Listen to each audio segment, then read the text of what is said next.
ওই যে মানুষ বলে না, মানুষের কাছাকাছি যেতে নেই, প্রয়োজনের চেয়ে বেশি জানতে নেই।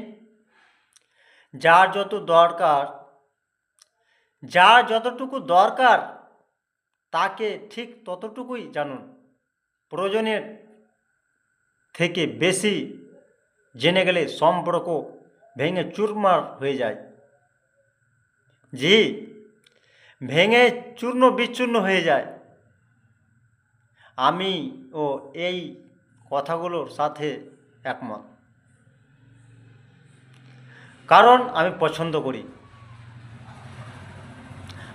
কারণ একটা সময় মনে হতো মানুষকে ভালোভাবে জানতে হলে কাছাকাছি যেতে হয়, গুরুত্ব দিতে হয়, তার কাজ তার